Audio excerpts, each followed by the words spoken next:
Hello everybody, welcome to It Was Tuesday with your host, James Chen, aka J Chenzor, a voice that you will be able to find in-game in Street Fighter 6 in literally less than 2 days.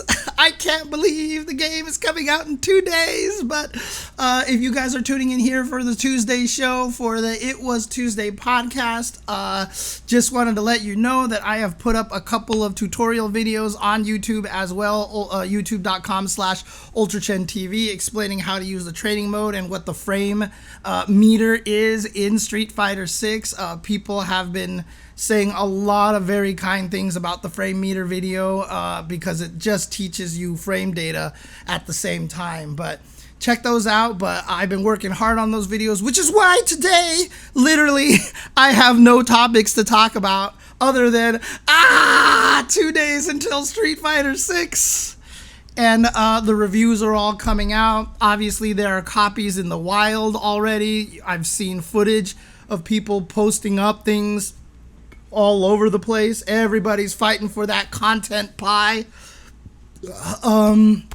Yeah, I mean, I could review the reviews, but it's crazy right now. Like, the amount of hype, and then honestly, the other crazy thing about this is that you look at the reviews, and it is one of the greatest reviewed fighting games, like, almost of all time, that isn't a Smash Brothers game.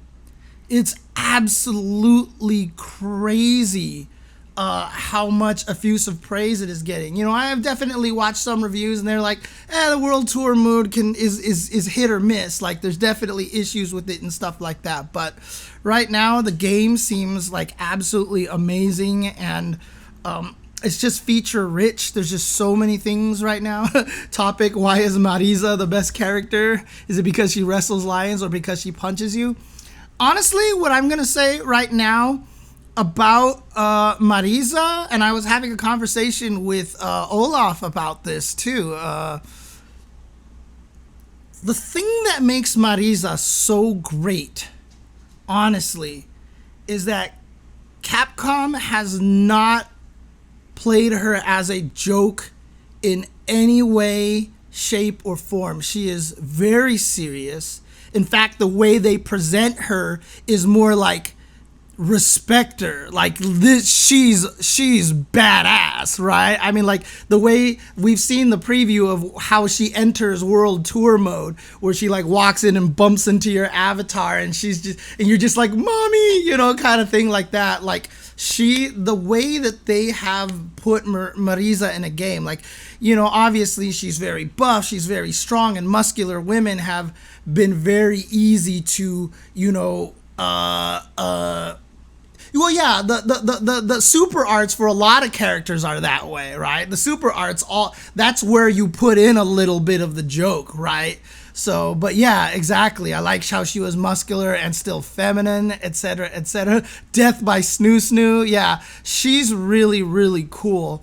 Someone wanted to ask something here, and I really wanted to. Oh, Dalsum is gonna haunt your dreams. Have you seen some of the clips? Skillet Cornbread? If you have at least 4 bars, like, there's some clips of Ryu, like, seeing Dalsum whiff standing fierce, and the crouch fierce punches it, drive rush cancel, low forward, drive rush cancel into combo into level 3, and for punishing that, did like 50% damage. So Dalsum obviously is going to benefit from the systems greatly, but there's going to be ways to really hurt him for doing stuff like, wait, hold on a second. Okizeme says in the chat, finally, Dalsum is broken again. Do you mean broken as in we've broken him? Or do you mean broken as he's too strong? Because Dalsum has been broken his whole life. This character is stupid. I still think he's a better character than Luke in Street Fighter V. He's just harder to use. Dalsum has always been in Alpha 3. He's one of the best characters. In fact, I think the only game where Dalsum isn't the strongest is CVS 2. I think CVS 2 might be one of the only times Dalsum hasn't been super, super great. But Dalsum has been top tier for his entire life, man. Ugh. As a Zangief player, yeah, I think I deserve to yell about Dhalsim as a Zangief player. And like I said, it's why my most proud moment is that my only Alpha 3 clip on YouTube is me beating a Dhalsim player with Zangief in Alpha 3. Yes. Yes. Oh, man. Doesn't matter who the player is. It's just the fact that I beat a Dhalsim with Zangief. I'm happy. SF6 is currently top 3 in the top seller list on Steam, only behind CSGO and Steam Deck. Dude, well, he is. MVC2, technically, he's super broken. It's just that it requires too much execution and too much practice to get good at Dhalsim to the level that he's supposed to be good at. But there's a guy named Magnetro who has actually put together, like, seriously, it's like 60 hours of, like, Dhalsim footage with a tool-assisted controller that just show what the potential of what he can actually do is. He was really supposed to be super good, but I mean, Street Fighter 6 right now, I mean, honestly, like, based on the reviews, based on the hype, based on everything that they've done, it's just like, I'm so happy to see this excitement again, because we all had this excitement for 5, and then and then 5 came out. You know, oh my god, oh boy. I believe there's sub-ranks within each one, but I think it's based on the number of stars investigation cone. I think it's gold 1 star, 2 star, 3 star, 4 star, 5 star, silver 1 star, 2 star, 3 star, 4 star, 5 star. Because in the beta, I got to, what was it, platinum 2 or diamond 2 or something? No, diamond is like ridiculous. It was platinum 2, platinum and 2 stars, I think. So, right, dude, the 5 beta had some like, when I played the 5 beta, I wanted to play Chun-Li, like, because she had, like, some sick stuff, and all of it was gone when the game came out, and I was like, what did you do? What did you do? Oh, man. But honestly, like, Street Fighter 6, the amount of hype and the excitement behind it, but not only it's, I mean, again, yeah, there's a lot of excitement behind it, but I want to really, really give credit to the dev team and the PR team and everything, because they have done such a good job with this game, releasing information little by little, being very open with everybody. And honestly, like, the way that they've interacted with the community and communicated with us and give us information has been just absolutely stellar. Like, it's just I mean, again, I know it's more than Nakayama-san and Matsumoto-san, but honestly, like, those two and the whole entire team, like, them being the face of the game, and you can see their passion and their joy for just the franchise itself was really, it's so great. And there's so many small things. Did you see the tweet by Total Sagat?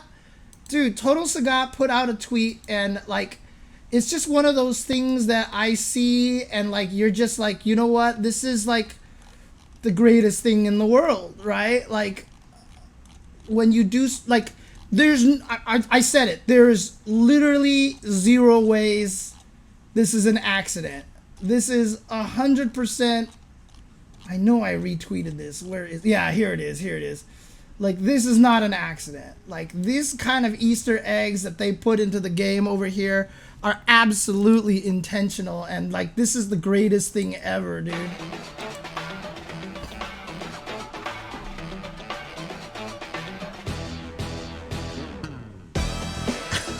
Like, how freaking sick is that? Like, literally, if you start the round with Ryu with his background music and don't touch the controller at all, like, that's the exact timing it ends up playing.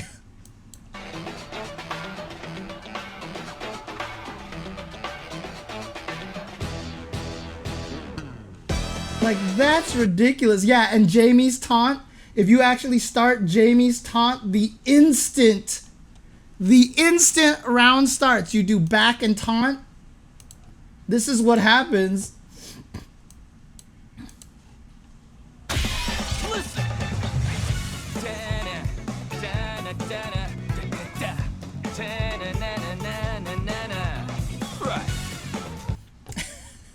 Like, it's just like these little small things that they keep putting into the game, like the fact that if you actually play Kimberly's, you do her level 3, she changes the background music. And if you're playing in a Kimberly mirror match, if the other Kimberly does a level 3, it adds vocals to the track. Like, it literally changes the song to add vocals. Like, they didn't have to do something like that. Like, that's so sick. Taunt, same thing as Street Fighter V, hitting all 6 buttons, which is very hard to do, but that is what you do. You hit all 6 buttons, dude.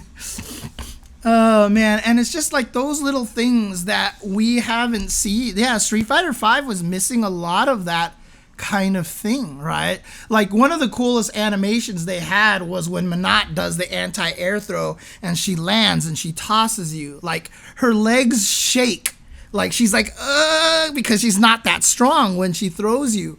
And then someone, when they first discovered that, someone responded was, she should have only done that for heavier characters. Like, if she did that to Chun-Li or Cammy, it should have just not did that, but only her legs shake on the heavier characters.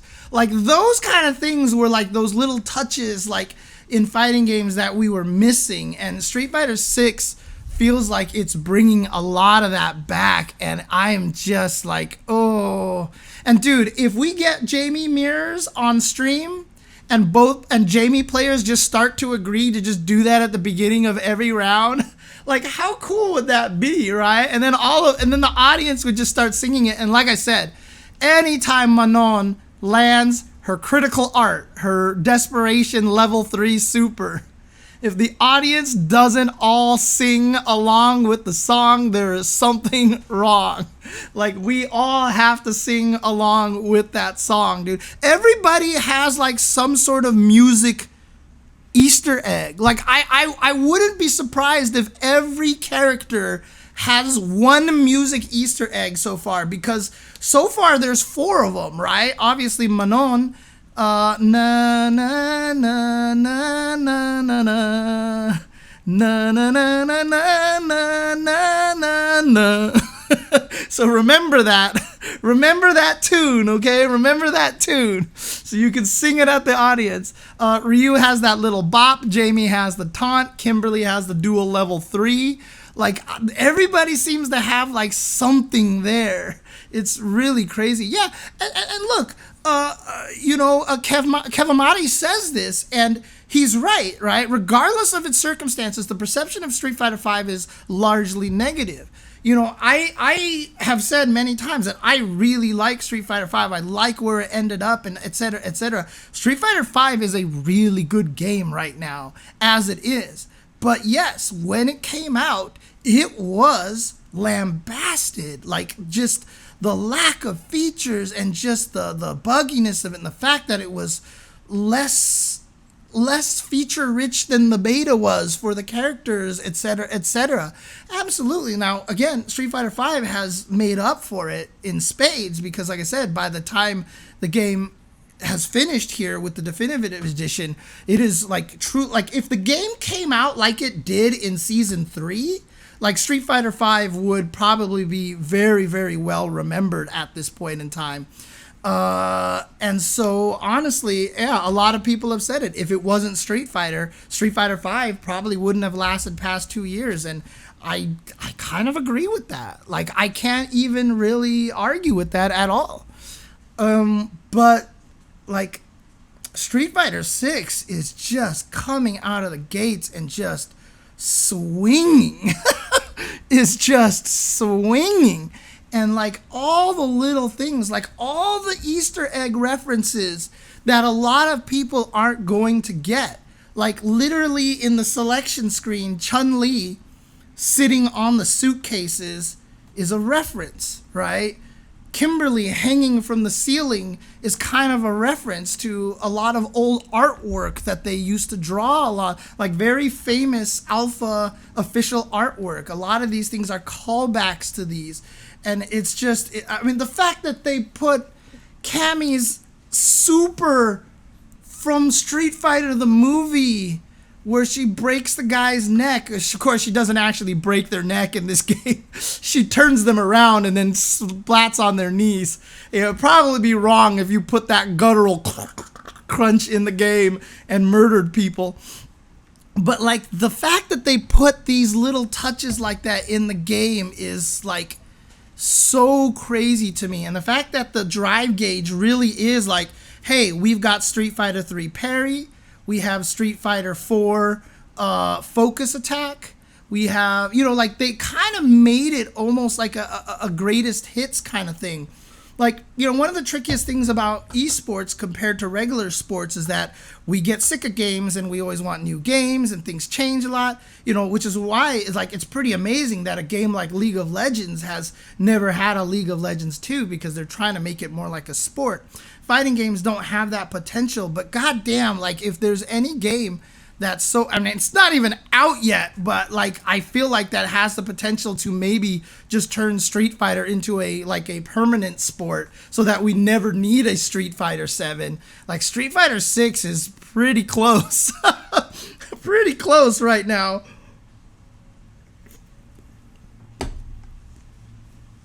Yes, the alpha art of Guy hanging upside down with Cody in the doorway behind him. Yep. Uh-huh.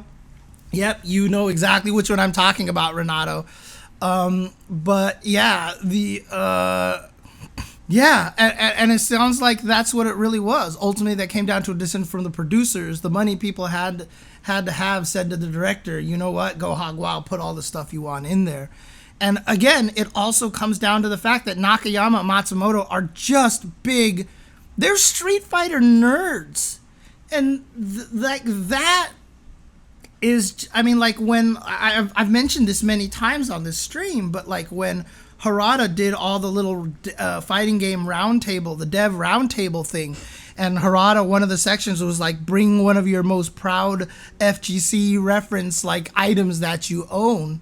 And Matsumoto was on there and he was like, here's my book that I bought of like all the storyboards from the Street Fighter animated movie. And he was like, I bought this before I worked for Capcom. I just was like such a fan that I got this, you know? And it's like, it's so really, really, really cool.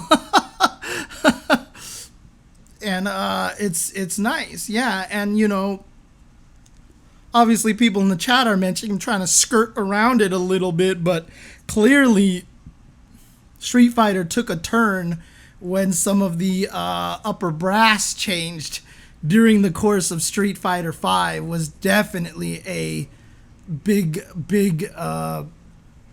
difference maker. Do you think MVCI's lack of support made them rethink how much they put into a fighting game? So, true story. I mean, MVCI did not have a great budget, man. There was not a lot of budget for MVCI. So I do not think that was a condition. I don't think that was one of the things. So Monster Hunter money helps a lot, but again, Monster Hunter money isn't what puts in those little touches.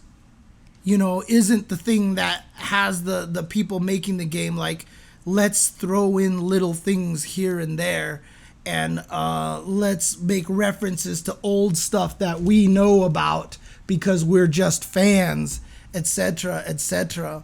So, yeah, MVCI, if the game just looked better. I mean, me and Olaf talk about MVCI all the time. We just talked about it. God, if Marvel didn't, that one I will put solely on the shoulders of Marvel here, because if Marvel didn't say, hey, make the game as drab as humanly possible because we want it to be like the MCU, and make it so that every character's theme song is now boring orchestral music instead of Captain America's dun dun dun dun dun dun dun dun dun dun dun dun. Like, you just sing that and you get hype, and now Captain America's theme is not even hummable. It's not even hummable. Evo did it dirty too, but honestly, MVC, it was a travesty from start to finish. Like, it just was not what it was doomed to failure from the beginning, I feel like. So Street Fighter Cross Tekken or MVCI. Well, see, my argument, Speedwagon, which one was a bigger disaster for Capcom, Street Fighter Cross Tekken or MVCI? All I'll say is, at least MVCI is fun. Anyways, I know you don't follow, but I mentioned last week what happened. LCSs and collapse. All the players walked. Whoa, all the players walked out today? Wait, what? Wow, really? League is in that much trouble right now? Jeez, that's crazy. Oh, man. That's wild. Okay. I should just walk down the street and go check out the Riot building and see what's going on. I actually live very, very close to the Riot offices and to the main stadium on Olympic Boulevard. Very close to the Bed Bath & Beyond that's closing now. Dude, I was just saying to Olaf today, literally while we were going to drive lunch, the funniest thing to me is that the greatest thing that Street Fighter Cross Tekken gave us were those cutscenes. The little trailer cutscenes where they had the characters interact from each other. That is absolutely the best part about Street Fighter Cross Tekken. Not convenient for Project L because Project L is in NorCal. Project L is in NorCal, not down here in Southern California. So it doesn't do much for me. For events. Yes, that's true. That's true. CBS3 or Darkstalkers. So, Virus, again, Capcom, if you're listening, someone can tweet this to Nakayama-san if they want to. If they want to clip this and tweet it to Nakayama-san. If Capcom was going to make another fighting game that wasn't Street Fighter right now, they shouldn't try to do a CVS3 or Darkstalkers because there's not enough proof yet that Capcom can maintain two fighting games at the same time. That was one of the downsides of Street Fighter Cross Tekken, is that it really blurred Street Fighter 4, Street Fighter Cross Tekken. So my suggestion would be to take a lesser known franchise, make a completely brand new game out of it, see how people enjoy it, something like Rival Schools. And if you're going to make a new Rival Schools game, please hire me. I have the sickest shit. I have the best idea for a team-based fight. And again, my problem is that I would make a completely different game. Like, it would be a team-based fighter. And I know there's a lot of fans of Rival Schools that don't want a team-based fighter. We could probably put in a 1v1 mode in there. But if I want to make it a team-based fighter, and I have the coolest idea of how to make a team-based fighter that is unique and very different. Because what we've seen from Project L, same kind of team-based fighter as Dragon Ball FighterZ, and the same kind of team-based fighter as MVC, the Marvel vs. Capcom games. I have the sickest idea for a team-based fighter that I think would be super, super fun. So, please let me make the game. Please let me make the game. See, here's the thing, War Destroyer. I don't want to talk about it publicly because I don't want someone stealing my idea. I don't want someone stealing my idea, but in my opinion, if you made Rival Schools a team-based game, it'd have to be 3v3 because originally the game, every team had 3 characters, right? So I'd want it to be 3v3. because I love the concept of them being from different schools and having that team kind of stuff. So $5 in my pocket and a head full of dreams. Damn right, Bill Murray. Damn right. Oh man, but I have such a neat idea. Obviously it'll be a team game at heart, but there's like a core fundamental mechanic difference. And I've always had one issue with most team games. I've always had one issue with most team games, and this is what the system that I came with is solving that problem, essentially, is what I want to do. So again, I wouldn't do this to an MVC4 because MVC4, for example, has to play like MVC. The thing about rival schools that's a little bit tricky is that rival schools in 1 and 2, while obviously they have a crazy niche, audience, like there's just this like little fan base around it, you're not going to get a lot of people out there who are like, I love rival schools because the gameplay was super fun and it was a great versus game. Because none of the rival schools are great versus games, okay? I'm just gonna say it, and it's not the fault of the game, it's not a fault of the systems, it's just that it was the time when we were designing fighting games and we didn't 100% know what we were doing. Rival Schools 1 is rife with infinites, right? So like that's basically the goal of Rival Schools 1 is to land the infinite combo.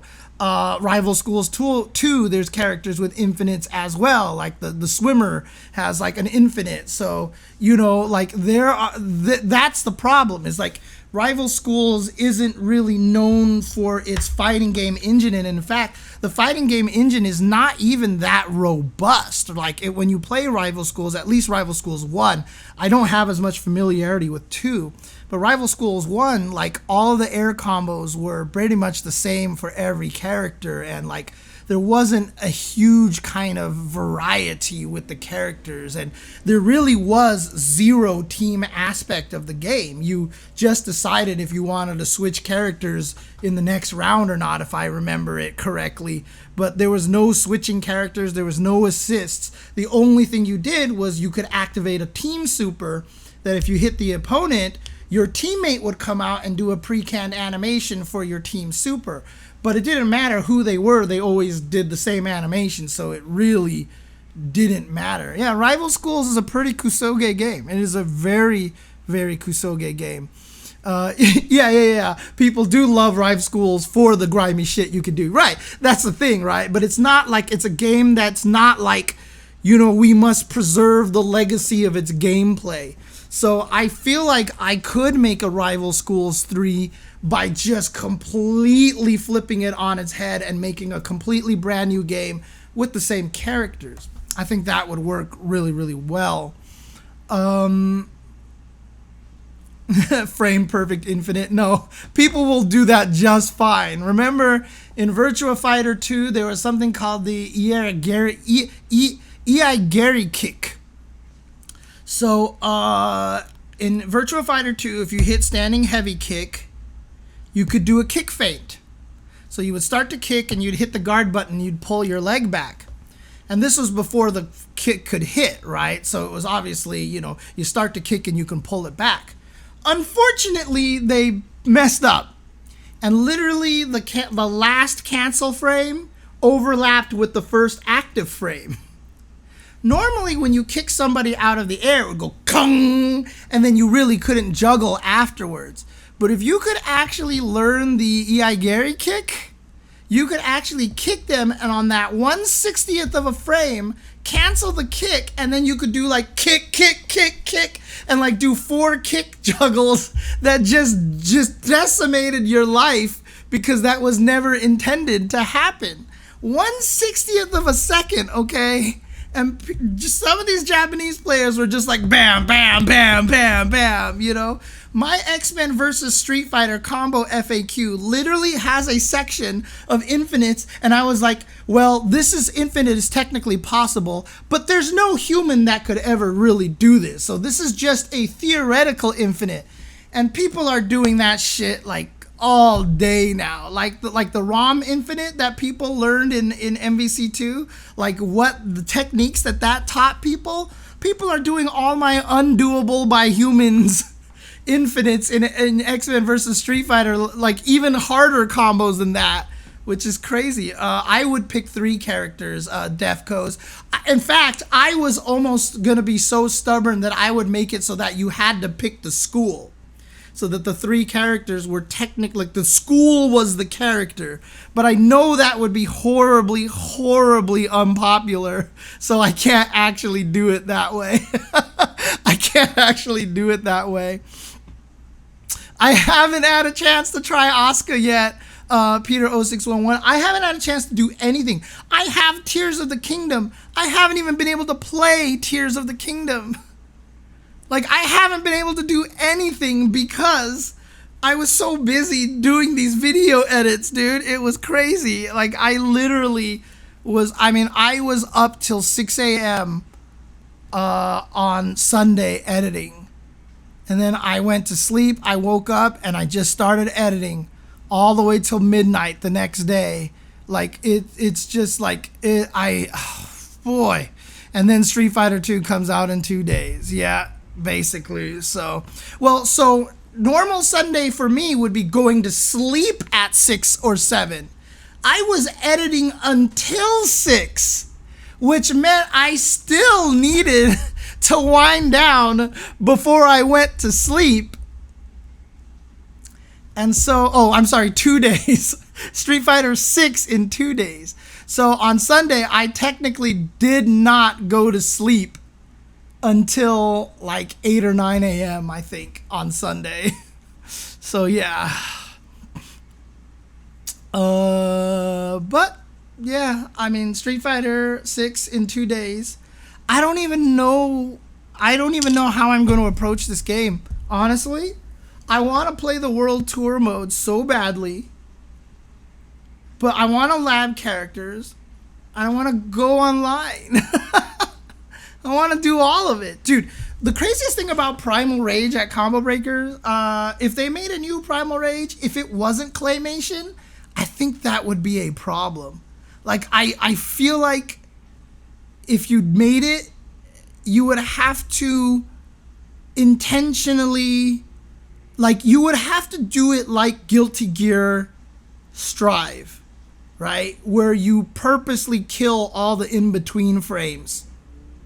Like, you have to make the models look like there was a couple of Aardman films that were CG, that were not actually claymation, but they purposely put thumbprint textures on some of the characters to kind of give it that feel. Like, that's what you'd have to do with a modern Primal Rage. You would have to look the same and have that Ray Harryhausen look. Like, it has to be Ray Harryhausen style dinosaurs. Like, if you try to make a new Primal Rage and you made it so that it was smooth and well animated, like, we're done.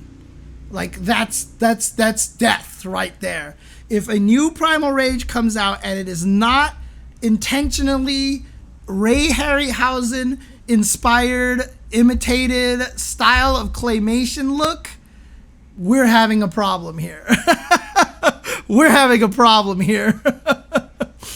Oh, man. So, and again, you don't have to make the actual, if you did make it in claymation and like took photos and like use that for textures and stuff, that'd be cool. But obviously 3D artists are good enough nowadays that they could intentionally just make the dinosaurs look like claymation with imperfections and stuff like that. But really cool. Ray Harryhausen. Ray Harryhausen. Do you know who Ray Harryhausen is, T-minus 2011? Do you know? Ray Harryhausen is one of the greatest movie contributors of all time, man. Of all time. Oh, man. That's right, there's a hold to pan. I might play it with a pad anyway, but we'll see how that goes. Ray Harryhausen is the guy who made what people picture things to look like. The original Clash of the Titans. God, what would be a good one? Cerberus. The original Clash of the Titans, Cerberus. Oh, yeah, here we go. I wanna go outside. Ads. And again, by today's standard, yes, Jason and the Argonauts. Skeletons, I should definitely do that one too.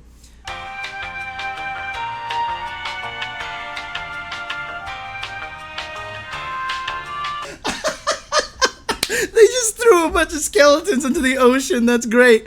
The reason why we're watching this, Nino Diablo, is because I was talking about how if we decided to ever make a new Primal Rage game, it has to be animated like that. Because the original Primal Rage already looks like a Ray Harryhausen movie, right? Because it was claymation, it was, actual models that they animated by taking photos of them. If they made a new one, it'd have to look like that. Like, if they made a new Primal Rage and the dinosaurs were realistic looking and they were animated smoothly, like, I feel like that would be a failure. Like, is it just me?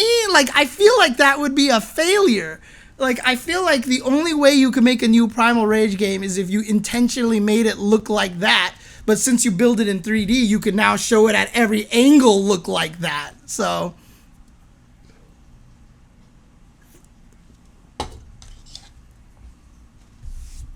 honestly, it was the best decision that Guilty Gear Xrd made, because it was really funny. Like, me and a friend of mine who makes games, like, we used to kind of make fun of the fact that Guilty Gear's animations back in the sprite days were very sparse, actually. The sprites were big, but there was a lot of things like, when Soul does his jumping slash, right?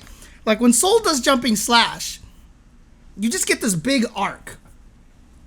And, like, it's just the motion blur. And clearly, he doesn't actually have a hitbox, like, because it's a sword he's swinging. And so it was like, you know what? The animation in Guilty Gear is not that great. And then when they made Xrd, they did it on purpose. They did it on purpose. They made it so that Soul's jumping slash was just the big arc, and they killed all the in-between frames, and they maintained the way Guilty Gear looked, and to this day, I still think it's one of the greatest decisions. Like, as much as, obviously Mortal Kombat is a great looking game these days, maybe a little too good looking, like, there is something to miss about Mortal Kombat 1 through 3 being actual actors, right? Like, if there was some way they could create that look in a modern MK game without having it be, like, look really awful, like, if there was a way they could do it, like, I kind of would have liked that, Oh, man. No problem, T-Minus. I'm glad you enjoyed the Ray Harryhausen. I'm glad you enjoyed the Ray Harryhausen history lesson here. Oh, man. Right, the posing in those games were better. Honestly, they were, Bring back Bridget Wilson, dude. She was only in the movies, okay? She was only in the movies. To be fair, the actress who played Sonya in MK3, oh, God, what's her name? Like, she's still amazing, like right now. Like she's still like amazing right now. Like I wouldn't mind if they just brought her back in to do it again, dude. But yeah, that's the thing, right? I mean, again, you're gonna have me. I'm an old man, obviously, and so I'm always complaining about these kind of things because I'm an old man. But like, we don't have to have everything be realistic graphics, dude. We just don't need to have everything be realistic graphics, man. Like, can we please go more stylistic and everything like that, you know? Guilty Gear Strive is just so amazing. Oh, Billy Madison. Yeah. That's Bridget Wilson. I'm talking about, who was the actress who played Sonya in MK3, I think it was. Let me see. Mortal Kombat 3, Sonya actress. What's her name? Carrie Hoskins. Yes, Carrie Hoskins. That's who it is.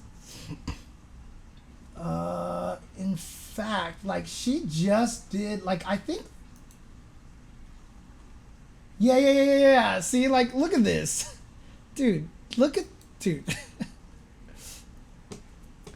This was Carrie Hoskins 25 years after she did Mortal Kombat 3.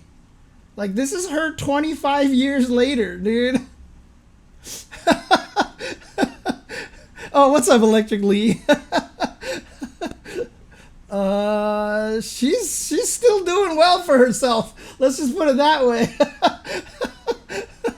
Let's just put it that way. So I would be down for her to actually still play Sonya in a modern game, dude. Oh man. Oh, she was inspired by Cynthia Rothrock. Oh yeah, that makes sense. That makes absolute sense. Oh man. But yeah, like that's the thing is like I know my like it's kind of why I'm glad that Street Fighter 6, while obviously it looks more realistic, it still has that kind of half anime, half realistic look that the original Street Fighters have. There was that one leak photo, or wasn't it? I don't even think it was a leak. They like put it in a thing where there was that very realistic Ryu versus the very realistic Bison for Street Fighter 5. Like they were doing as a test or something like that, and it just didn't look as good. Like I just didn't think it looked as good. Yeah, you can't really see it here. Let me see if I can do this here. Like, it still obviously looks very anime. I mean, like, not super realistic. But you can see that, like, clearly at one point in time they were testing out something that was more realistic with normal-sized hands and stuff like that. And I don't know, like, just to me, it just doesn't look as good. It just doesn't look as good. Like, as much as we may not... I just saw... Yeah, like this still actually looks kind of better to me. You know, this kind of thing looks better to me than this. Right? Because it looks weird. It just looks weird that way. So, again, I'm glad that in Street Fighter 6 they decided to go... Like... I'll admit, like, when they first asked me to be one of the commentators, one of the first characters they showed me was Zangief. But again, this was on a really, really pixelated stream. And I was like, Zangief looks weird because he looks more human. He looks more realistic. I don't know if I like that. But now that I've seen it in full, you know, resolution and in motion, I think Zangief looks amazing. I think Zangief looks amazing. But you know, I'm glad that they kind of, you know, stuck with that route in Street Fighter, honestly, that it still is more of an animated kind of look. I just I think realism is overrated. Like, I will stand by the fact that I think Breath of the Wild is a better looking video game than half the shit that you see on PlayStation 4 and Xbox One. Like, I really don't like it. I don't like realism. I don't care about it, I guess, is the best way that I can put it, is I don't care about realism. I live in the real world. I don't need to see the real world, you know? Honestly, I don't need to see this. Here's the thing. Here's what happened. And now I'm going into generic video game rant here. I'm going into completely generic video game rant here. Is that as graphics were getting better, the strive to make things look real was a goal. And it's a goal that I completely understand because, you know, when you made games like Resident Evil 1 and stuff like that, and the models weren't still great, or Silent Hill 2, you know, even though it's one of the greatest games ever, obviously, you know, like, for the time, the graphics are amazing, but, like, you know, you'll have kids these days look at it and be like, oh, what is this? You know, like, whatever. So the goal to make things look as realistic as possible was the goal. We've surpassed that already. We've gotten to that point where we can make games look very realistic, okay? Obviously, it's not going to look like a true film, but we're getting pretty freaking close to that enough as it is already. But we've already reached the point where realism has been achieved. Now that we've achieved that, stop! You've hit the goal. The goal is no longer to be more realistic. The goal now is to take all the knowledge and technology that we have learned from trying to be as realistic as possible to now try to mimic not real world. Right?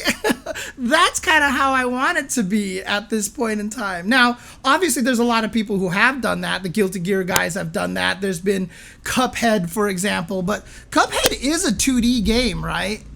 If I'm not mistaken, Cuphead is just completely a sprite-based game, if I'm not mistaken. But, like, you know, yeah, Minecraft is graphically garbage. It's bigger than anything in the world. Yep. And so, you know, I just look to the side, and I'm going to say this right now.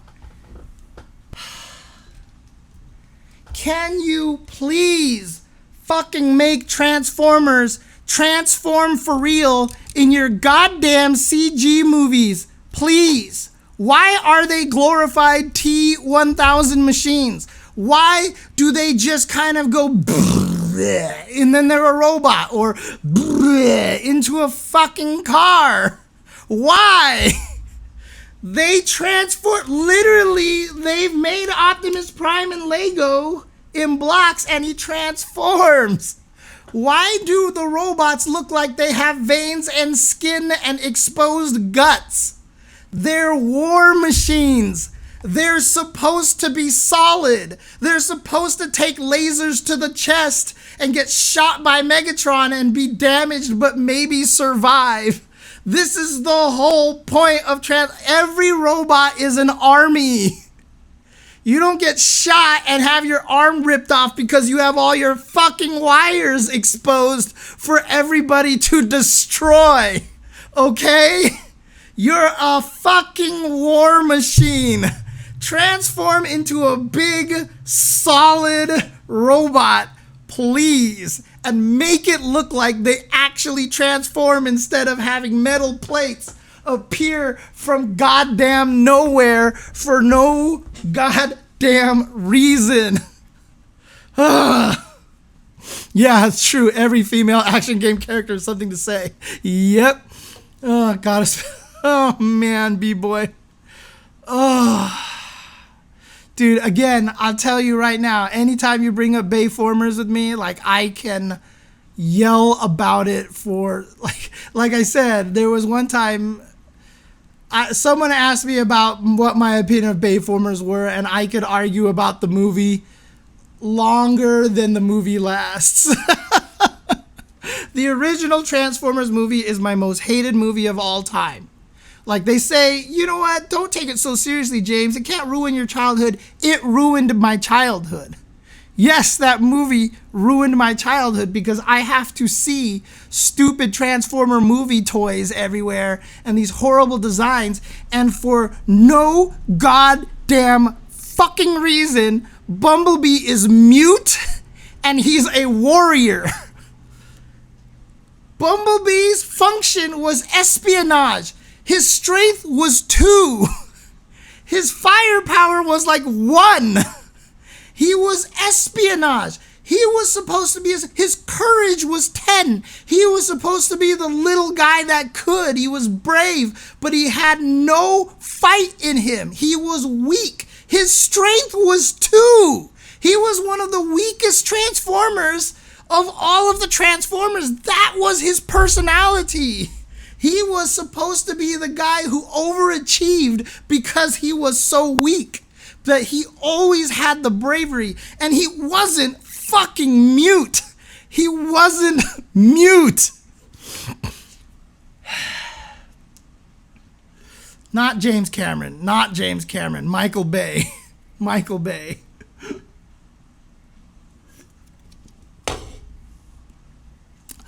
I don't really fucking care if they ruin Beast Wars anymore. I really don't. I was never into Beast Wars 1 and 2. I'm just not paying attention to those stupid movies ever. Those movies just do not apply to me at all. At all. Whatsoever. And they'll probably ruin Unicron as well. I don't think the Bumblebee team is working on it, so... The interesting thing about Michael Bay, Peter 0611, is that you see through his movies, there is definitely a lot of Sigmund Freud, like, analysis on Michael Bay that you could make from his movies. I think he's really self-conscious. And I think he was probably the biggest nerd growing up. And so I feel like a lot of his movies are kind of like trying to make up for it because... Oh, wait, there's actually someone who examines this? Because here's the thing, like, he's so obsessed with leering. Oh, yeah, see, the audio pop is for everybody. He spends so much time leering on Megan Fox and doing all these things, and the nerd gets the hot girl, and, you know, all this stuff happens. The funny thing is that there was this one presentation that they hired him to do. I think it was for Samsung or something like that. And what happened was he was supposed to come out and be like, and here's our special guest, Michael Bay. And Michael Bay would run out. He came out there and he was supposed to be, here's this brand new curved Samsung screen. It's big, and look at all the explosions or whatever like that. The teleprompter broke. And Michael Bay walked out there and had no teleprompter. And the story goes that he just kind of looked and turned around and walked off the stage. Like, he literally didn't know what to do. And so he just left. Like, he just left. And so, like, I feel like there's just, like, this weird insecurity about him that these movies are, like, his version of buying the big, giant muscle car to make up for inadequacies, you know?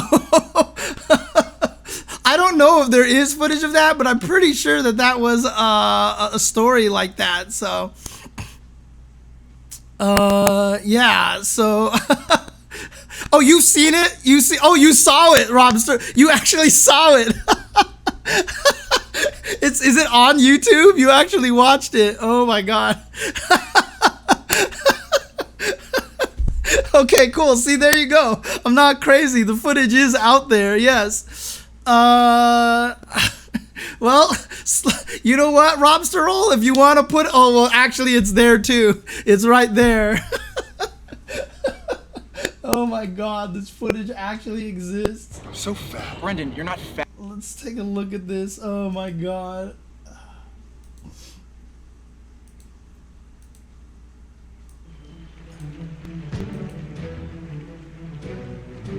Good afternoon. Thanks, Joe. Good afternoon, Michael. How is everyone today? My job as a director is I get to dream for a living. Michael, you know, you're known for such unbelievable action. What inspires you? How do you come up with these unbelievable ideas? Hang on a second. I can barely hear this. I can barely hear this. Let me actually turn this up a little bit here for you guys temporarily. Michael Bay.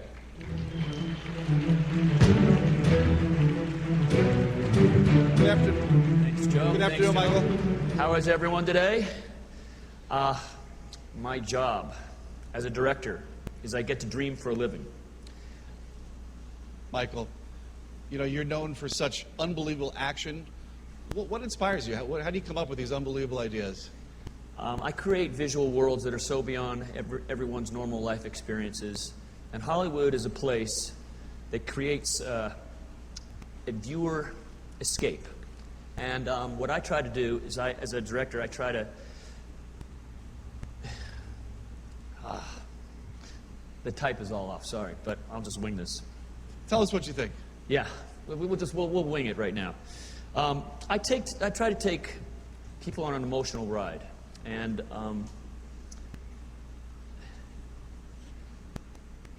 The Curve? How do you think it's going to impact how viewers experience your movies? excuse me, I'm sorry. I'm sorry. Okay. Ladies and gentlemen, let's thank Michael Bay for joining us. Ladies and gentlemen. Yeah, so again, like I said, there is definitely a lot to process about Michael Bay. Oh, man. So again, like, there's just something about his movie, like when you actually see these kind of things, yeah, he's still a person, but it definitely makes my view of his movies very, very different. Right? Like, now all of a sudden, the way I see his movie, like, I expected Michael Bay to come out and just be like, yeah, explosions, yeah, like, but clearly that's not who he is, right? Clearly that's not the kind of person that he is. Man. So, but in any case, we are going way off topic here. Speaking of, yeah, Street Fighter 6, 2 days, baby, yeah, explosions. That's Steve Ballmer. Yeah, exactly. Oh, man. Oh, but yeah, gosh. Yeah, so what am I going to do with Street Fighter 6? Zangi, so when the game comes out, to be fair, Holmes, like, I don't mind that I wasn't in the trailer. I'm mad that Tasty Steve wasn't in the trailer. In fact, there was a person in that trailer that looked kind of like Tasty Steve. And I was like, man, you could have just put Tasty Steve in the commercial. Come on. Come on. Oh, cool. You'll be in Riverside, Zany J. Nice. Nice. Is it really popping right now? Is it really bad right now? Hang on, let me see.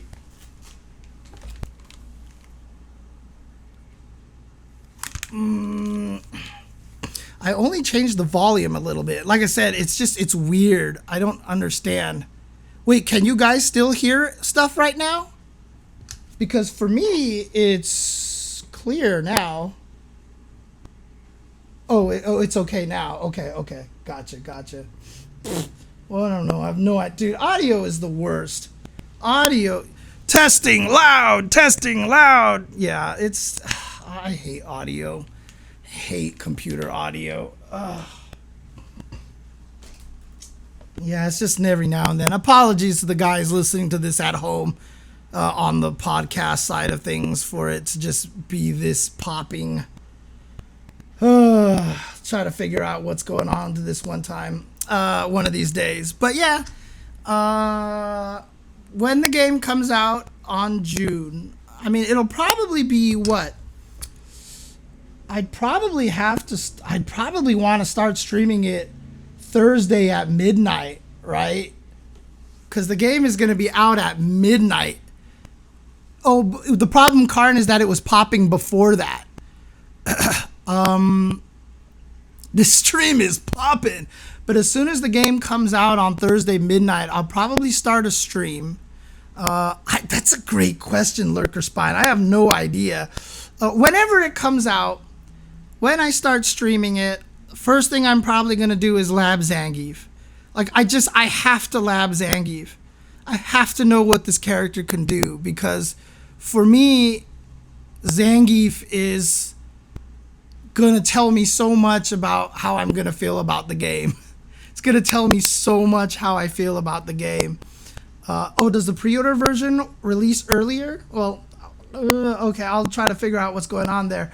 But after I lab Zangief, then I'll lab Cammy for just a little bit. And then I'll probably try to go online a little. But honestly, like, Zangief, if Zangief is good again, and like I said, I don't even need him to be great, just not Street Fighter V levels. But if Zangief can play anywhere like he used to be able to play in Street Fighter II games, with the ridiculous range on the SPDs and stuff like that, like, that's all I want, man. That's all I want. I've been playing bad Zangief with that my whole entire life. You know, I love overachieving with Zangief in Street Fighter II games because it's just feels so good. And so I'm ready to do this. What about Lucia? Keiju Kaze asks. I've played enough of her in the betas, actually. I've already put a ton of work into her. She's clearly really, really strong. She's also named Kimberly in the game. So trust me. I'm fine. Oh, you fought my hyper fighting. When did you fight my hyper fighting Geef, Deadly Rave Neo? When was this? Someone sounds like playing on a Mastic. You know what? That's how I'll mask it. That's how I'll mask it. Put the joystick up here and just be like. Now you guys will never be able to tell when the microphone is actually crackling or popping at all. Oh, we played that final round on the cabinet? Nice. Nice.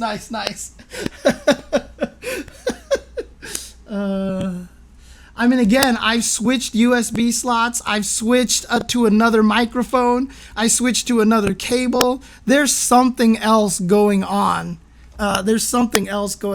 So, yeah, I don't know what's wrong with my audio right now. It's driving me nuts. Is there anybody in this chat? I mean, I have a phone here, but I don't think it's the phone that's causing it, is it? Because I'm oftentimes without my phone near me. Yeah, Katy Perry is a dope name, actually. I mean, for me, I've always been on Street Fighter V during all the betas. I've been a Lucia Van Pelt, which is a really, really deep lore reference, but I like it. So, yeah, if there's anybody in the chat who's actually really good, I'm using voice meter Potato. I have voice meter Potato running that does a lot of my audio stuff. So, okay, yeah. If people know the Peanuts, like, I just feel like nobody knows Peanuts anymore. I feel like nobody knows anything about Charlie Brown anymore, right? So it's just like, I don't know how many people know about Lucy Van Pelt and Linus Van Pelt, if they even knew that was their last names at all. So, but yeah, the crazy thing is I've actually learned how to edit out those pops. Like, you'd be surprised at how cutting out about like 3/60th of a second doesn't really kill the way that a word sounds. Like, if you watch my video, I killed so many pops in that frame meter video just by cutting it out and then stitching it together and putting a crossfade on it for literally like half, like for like 1/30th, 1/60th of a second. And strangely enough, it works. It's crazy.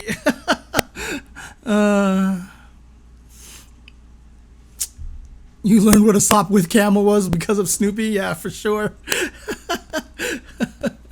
Oh, man. Oh, boy. But this Reddit thread has some suggestions. Ooh. The audio from voice meter is crackling. Interesting. Nice. All right, I'll take a look at this. I'll see if I... Because, yeah, honestly, voice meter is really complicated. Really, really complicated. There's like all these weird settings that you can do. It's really scary. Race for Your Life, Charlie Brown is still one of my all-time favorite movies. Still one of my all-time favorite movies. Dude, editing those pops added so much freaking time to my editing process, Harv. Oh my god. Yeah, it's weird. Audio is really, really, like, I get mad at Windows for how poorly they handle audio, but I wonder sometimes if I'm actually just being too hard on them because audio is actually just a pain in the ass to deal with potentially. But I don't know. Video obviously has to have amazing latency as well, and I don't think video is ever nearly as bad as audio. And I think a lot, it's weird. I don't know. Like, why is audio so difficult to deal with? It's crazy.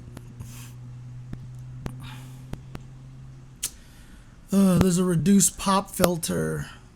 Oh, is there a way to actually try to remove a pop like that in Premiere?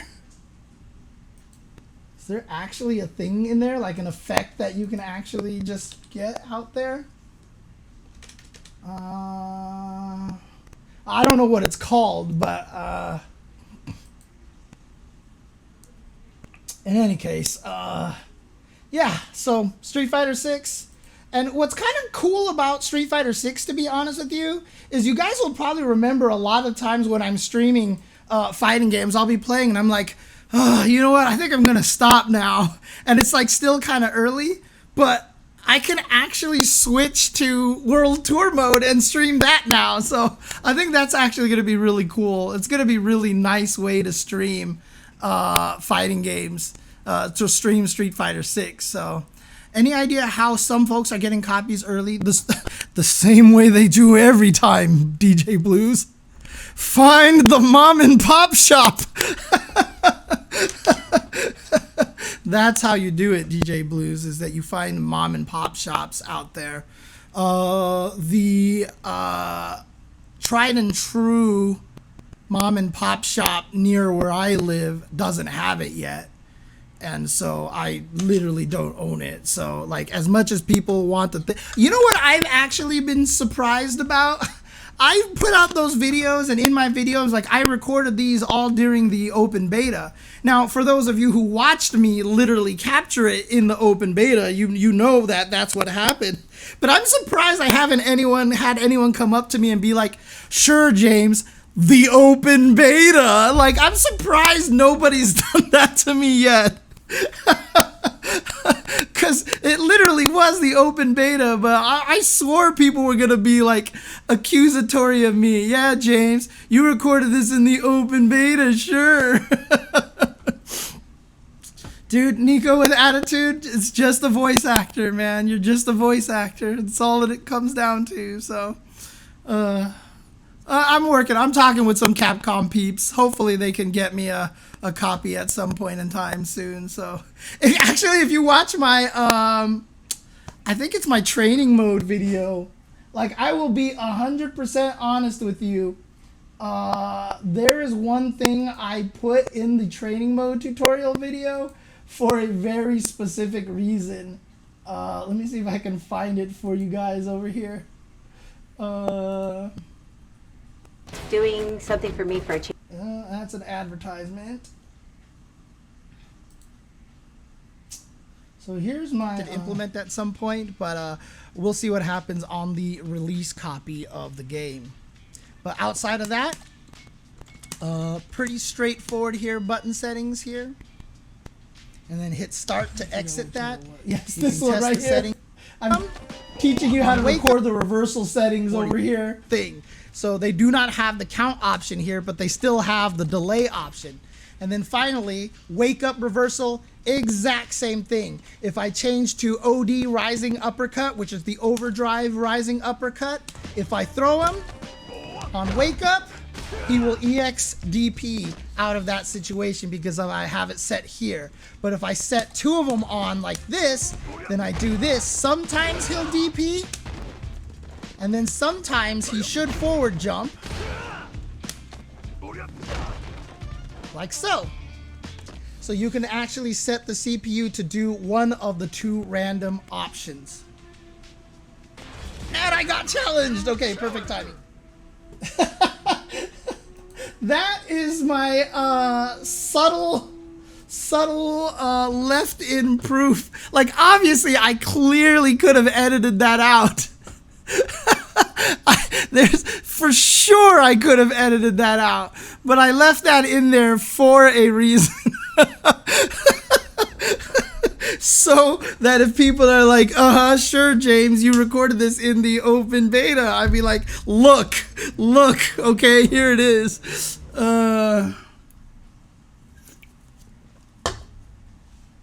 Yeah, perks and benefits are not unreasonable to expect, but the reason why it's hard a lot of the times is because, oh, that's right, the stick.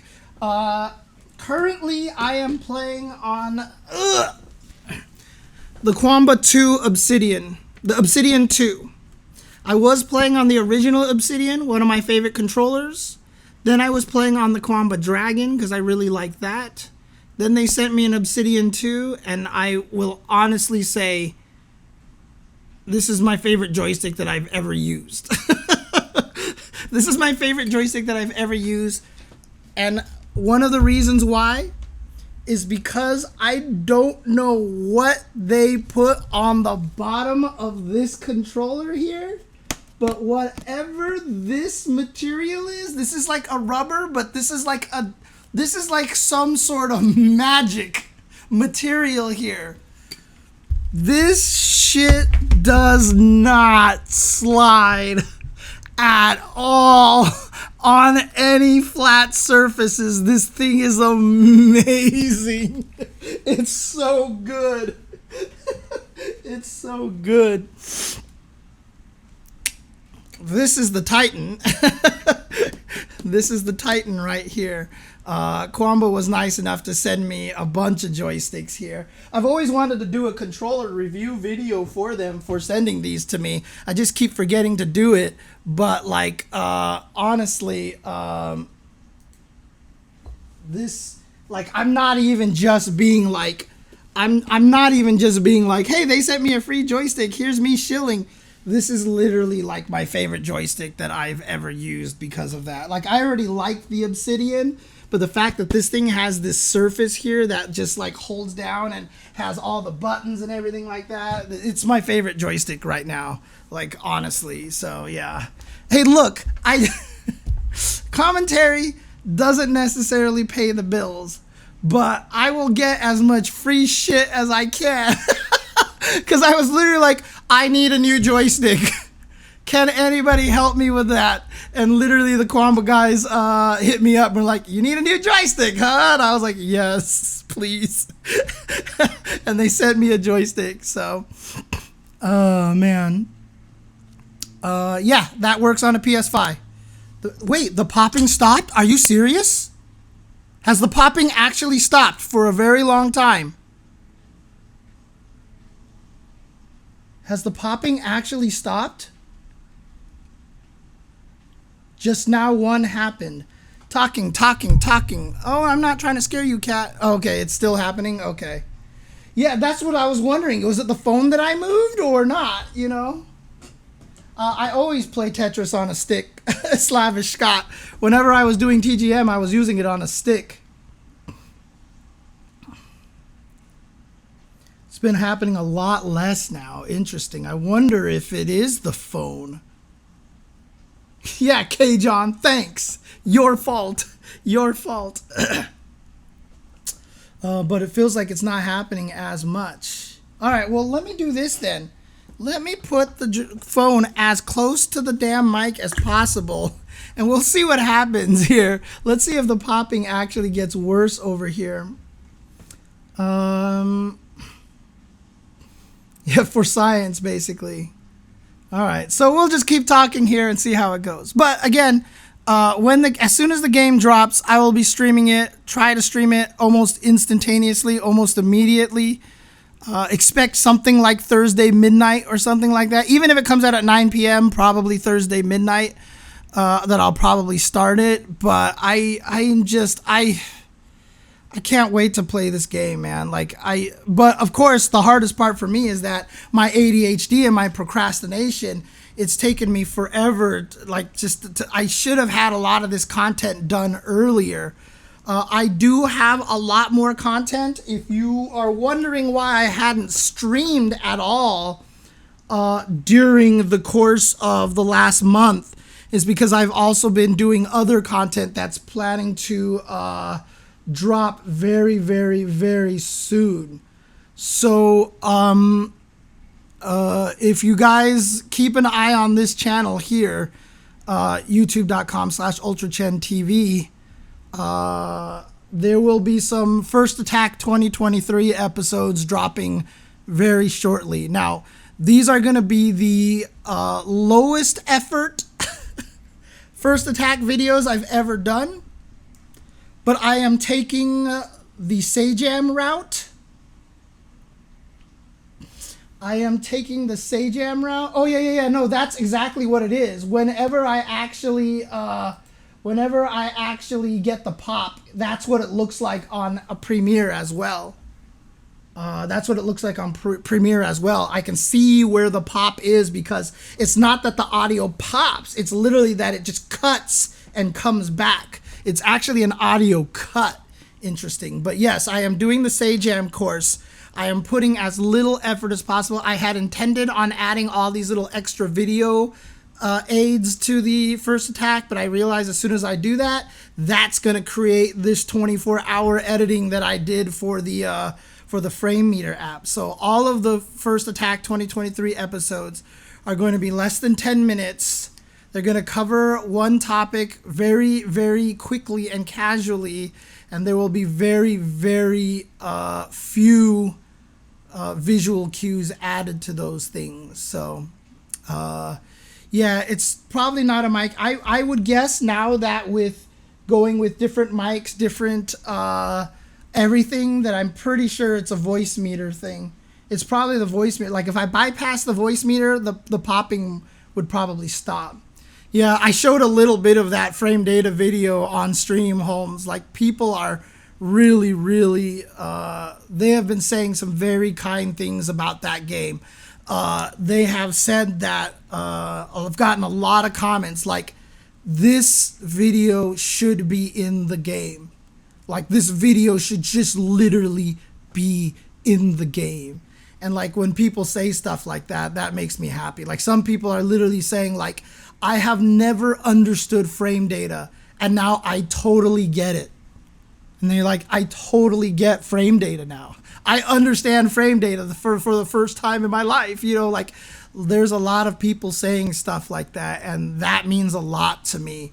And again, I didn't even get a chance to explain turns in the video, which I really wanted to do. Like I said, I literally have audio already recorded about turns in Street Fighter 6 and using the frame meter to illustrate that. I just didn't actually put it into the video. So where's the game FAQ? Man. Oh, I wish. Yeah, there you go. Investigation Cone linked my video again over here. This is the June 25th at Hollywood. Yeah, that's the in-depth frame meter explanation. And again, Oh yeah, no problem, Electrically. I still remember. I gave you the whole breakdown. And the crazy thing about it is, what's beautiful about Street Fighter 6 so far, Electrically, is that's how I played Kimberly. If you actually watch a lot of other players who played Kimberly, like, they do some crazy things, and they have different philosophies as well. So again, that speaks really highly of Street Fighter 6 right now, in that a lot of players can play the same character in very, very different ways. And that, to me, is really, really, really important that you're able to do that. I don't know why. I'm a fidgeter, so I have a back scratcher here on my desk. The reason why I have a back scratcher on my desk over here is because I developed frozen shoulder. I don't know if anybody in the chat has ever gotten frozen shoulder before. It is really weird. It's very painful only when it's painful, but then at every other time it's fine. But I couldn't move my arm very well, and so like I would get itches on my back, and I couldn't scratch my back unless I had a freaking back scratcher. But yeah, normally I'm playing with that, or I'm playing with the Lego wrench here. Oh man. Oh, you've gotten a frozen shoulder before, Electrically. Yeah, absolutely. Yeah, like Street Fighter 4, you could tell different play styles. We're gonna see a lot more of that in 6, in my opinion. So I'm excited for Street Fighter 6. The Sabretooth rant. God, the reason why I ranted about Sabretooth is because there was a guy in my arcade who would beat me up with Sabretooth, and he would literally act like he was the best player. And that drove me fucking up the wall because he's such a scrub character. There was like no skill involved. Like, he's not even necessarily the best character, but he is definitely the one character who will carry you the most in X-Men versus Street Fighter. And literally that character was so broken, and like he would win with him and just be like, yeah, and like act like he's the best, and I'm like, no.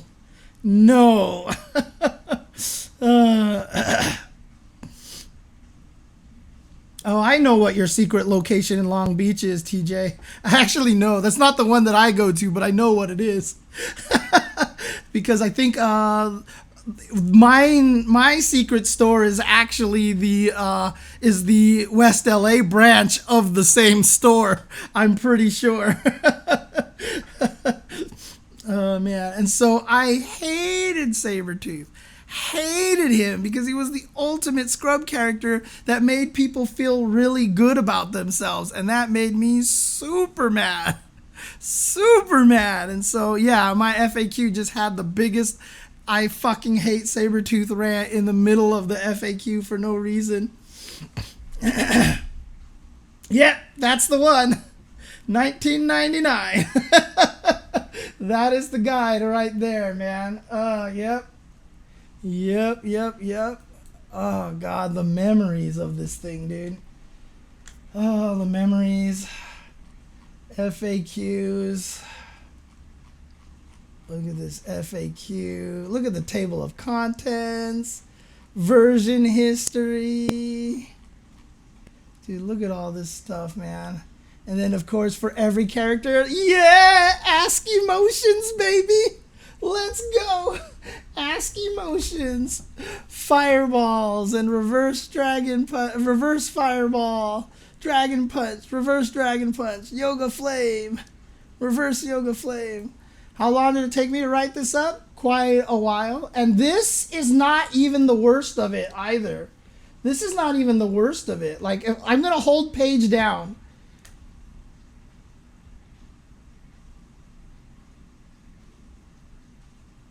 Like, that's the X-Men versus Street Fighter guide over there. Now, if I go back to GameFAQs, though, and I look up Capcom versus SNK 2, and I go to Capcom versus SNK 2, and I go to guides, and I go down here to the Combo Systems Guide.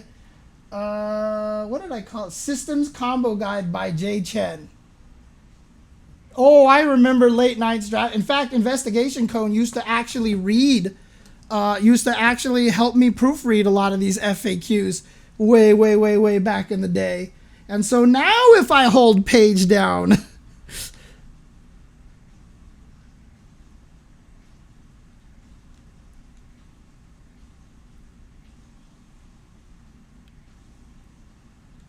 that is an FAQ. That is dude, I had someone show up to a tournament one time and show me that they printed this out and put it into a folder, into a binder, and I was like, you killed a tree. I was like, you killed a tree. I was like, why did you do this? Oh man, dude, Kawamagura, yeah, I mean, he was somebody that I used to talk to and work with before. Very unfortunate way that all ended up, but like, long story there. Maybe I'll tell it one day. But again, I mean, like, this is what I used to do, and like, this is like, I've talked about how to display information. Like, the video that I made was literally just a video version of me doing stuff like this. I calculated how much super meter you gained for every action that you had in the game, you know? Like, what was it? Roll, like, rolling. Yeah, let's find rolling section over here.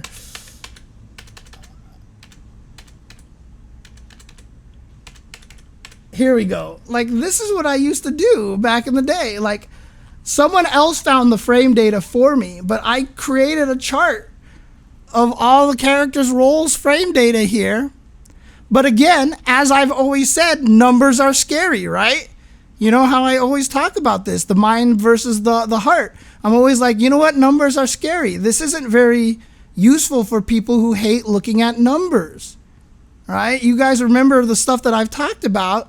So this entire chart is written again as a visual graphic.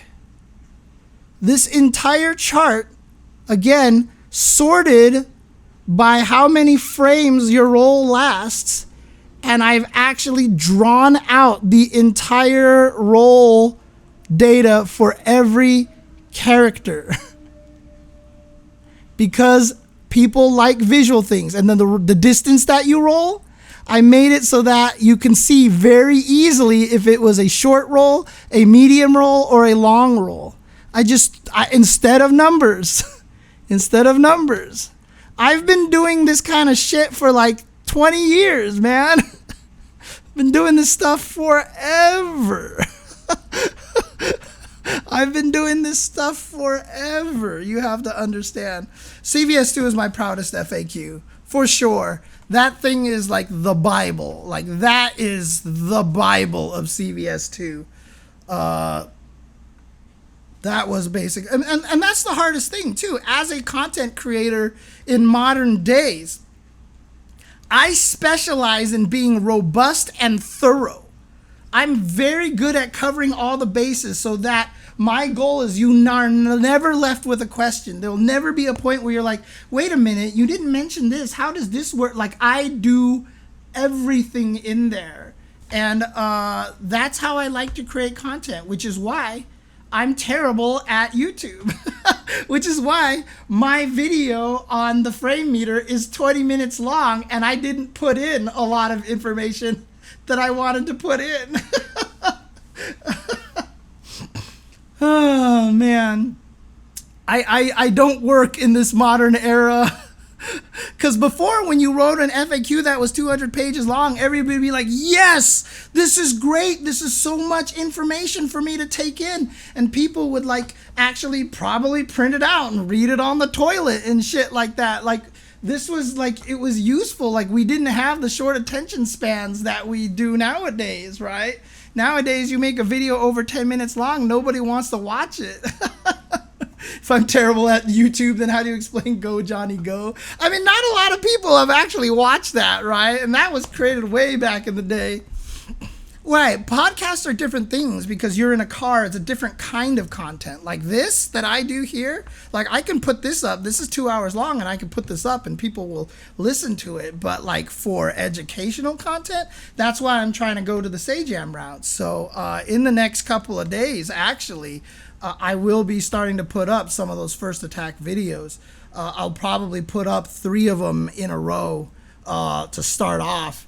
And then I only have like a couple more. I got to record more, but that just requires me to script it out and read it and actually put it together. So, but yeah, everything is all about, yeah, TikTok dances and stuff like that. Like people have actually told me to start putting a bunch of my videos into YouTube Shorts, which I completely forgot even was a thing or existed.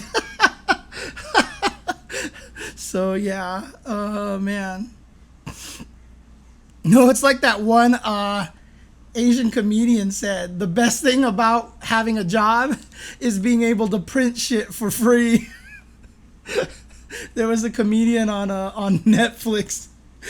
That was one of his bits where he was just talking about how great it is having a job because you can print shit for free. He was talking about, you ever held warm paper in your hand? And I was like, oh yeah, that warm paper, baby, let's go. Oh man. Dude, investigation. Yeah, it was Jimmy. Oh yeah, it was him. It was exactly him. I think, was it him or was it somebody else? It might have been him. Investigation code. I should message you later on, but like, who was it? Olaf showed me this video. He just runs into like weird YouTube videos, and one is all about like, I think it's like NISP or something, like the standards company that has to make like standard peanut butter for everyone to compare things to and stuff like that. And as soon as I saw that, I was like, I bet you in NIST, there you go. I was like, I bet you Investigation Cone has worked with this company many times. I bet you he's messed with this. Yep, $650 peanut butter, baby. Let's go. He was like, this video was fascinating. And I was like, I actually kind of know about this because of Investigation Code. Oh, man. Oh, dude, I used to print shit out at college all the time. I used to print out newsletters so I could just read them. Yeah, Ming Na Wen got a Hollywood star. I was so happy for her. Let's go, Ming Na Wen. Yay. But yeah, again, like I said, I didn't have a chance really to prepare any topics today, so which is why I'm just kind of going off the cuff, whatever, talking about whatever. This is true, just random ass podcast, but people like this kind of thing where I'm just having a good time, just talking with people, hanging out like this. So,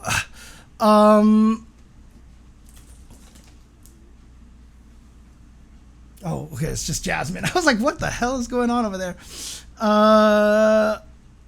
On the first page of your FAQ, it has your Earthlink email. No, I do not have the Earthlink email anymore.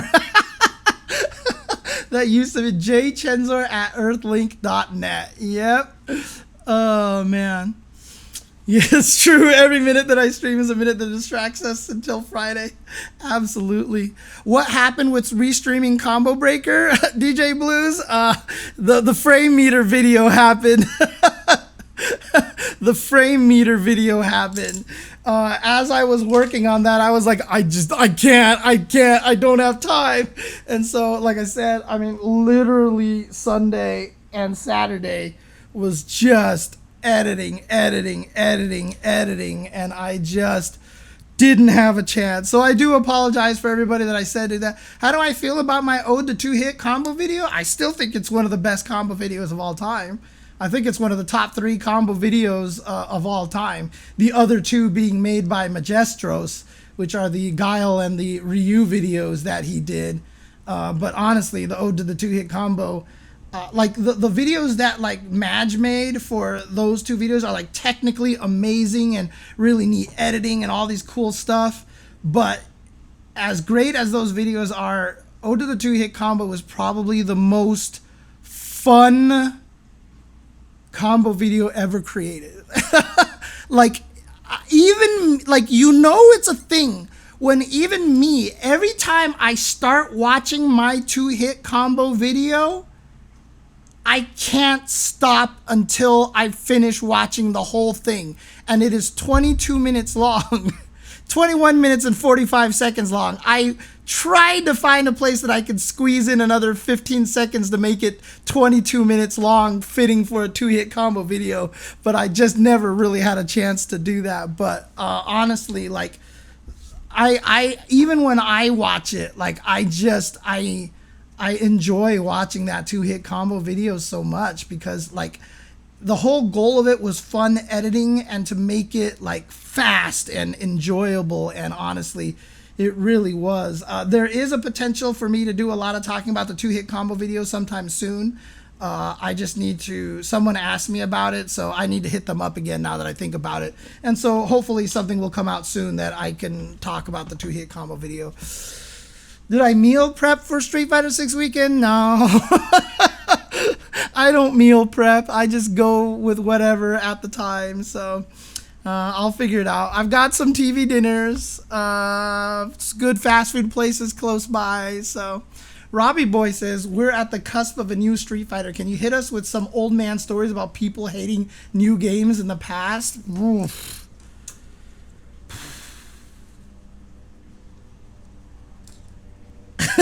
There's so many. All right, so here's one.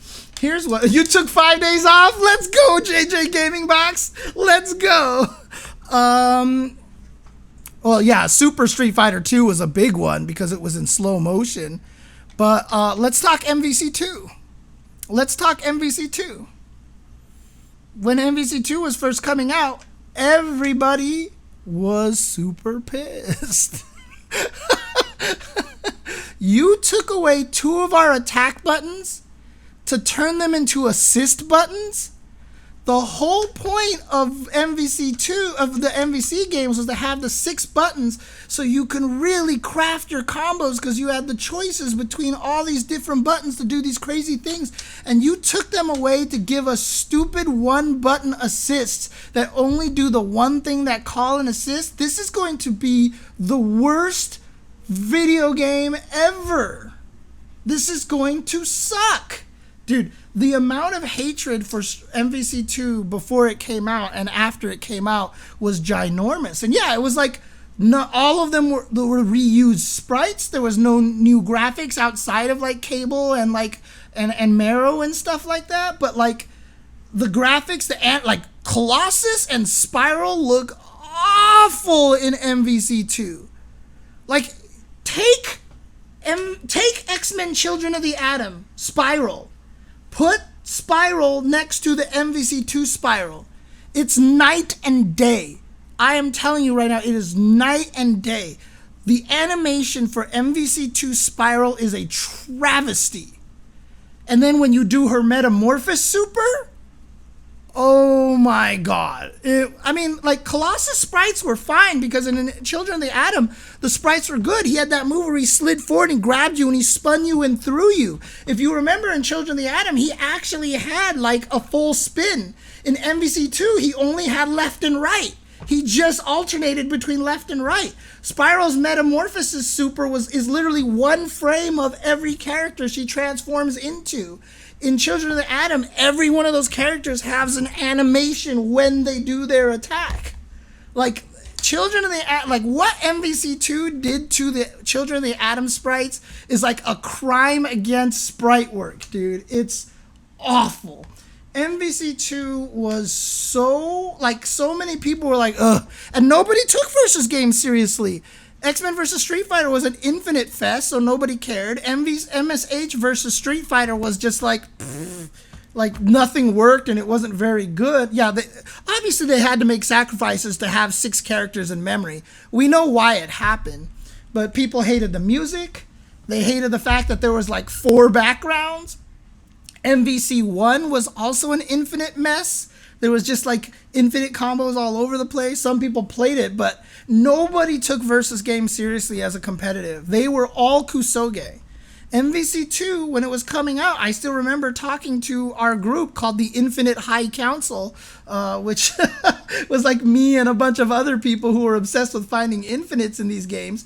We were like, you know what? Maybe this is our chance to actually do well in a shit game. Like, clearly this is not going to be a good, fun versus game. But maybe if we're at least just the best and we can win all the time, like, that would be cool.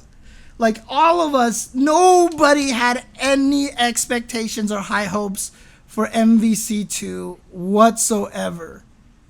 And then it came out, and then people kept playing it, and I don't know what happened. Honestly, that's another game that in modern era, if it came out, it would have died instantly. If MVC2 came out, like, let's say it came out when it did, but back then we had the internet and social media, MVC2 would have died so fast because of those shit balance, the complaints about sprites and the art, all this stuff, and then it wasn't even Yipes, man.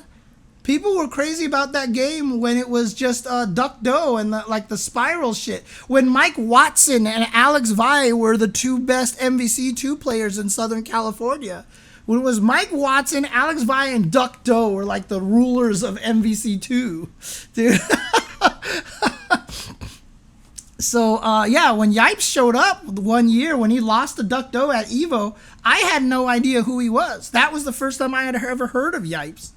Honestly, so like, yeah, MVC2 got way popular before then. It's so crazy, dude. I don't know which article you're talking about, Speedwagon, about Seth Killian's article. So, I saw those, Cone. I just didn't have a chance because I was rushing to grab Arby's food and then scarf it down on stream. So. But do you think SF Cross Tekken could have survived in that landscape? It would have survived better then than it would have now, than in the era that it did. If it came out back then, it would have been much more successful. Much more successful, honestly. Because the internet wouldn't have complained. We just played what people threw in front of us. And, yeah, well... The other thing, too, is that it wouldn't have had the gem system if it came out back then, which would have made it infinitely better. And it wouldn't have had the on-disc DLC debacle if it came out back then. So there would have been a lot of reasons why that game would have did a lot better back then. How do I explain CFE's death? Because we had 3S and CVS2 already? No, I can explain CFE's death because CFE was a shitty game. That game was horrible. It was so cobbled together, put together by someone who used to work at Capcom, and so we can clearly see the track record of that employee. CFE was an awful game. It was a terrible, terrible game. The reason why I made the combo video that I did was essentially to laugh at Capcom Fighting Evolution. Like, I'd show you the combo video right now, but it would probably get DMCA'd, or CFJ, yeah, CFJ, CFE, CFJ. But, like, I would probably get DMCA'd because of the music that I used for the combo video.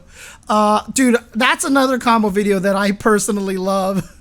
You can't play it without sound, King9999. If you play it without sound, there is just literally no point to the video at all whatsoever. Investigation Cone left, I think, so it's probably too late for him to find the link for it. But I have it. I have it here. Did I call it Fun with CFE or CFJ? Let's see. CFJ, I think I called it. Actually, I think it's just on my channel, but let's see here.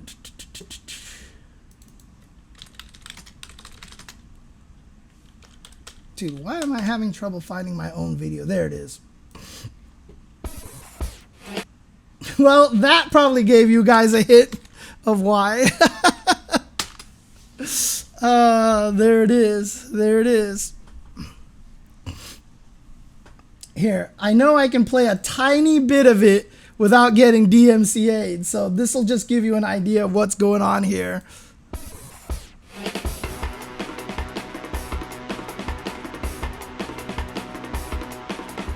So that's all I'll show right there, because I think that's all about as much I can get away with before I get DMCA'd. Here, I'll also show this part of the video right here.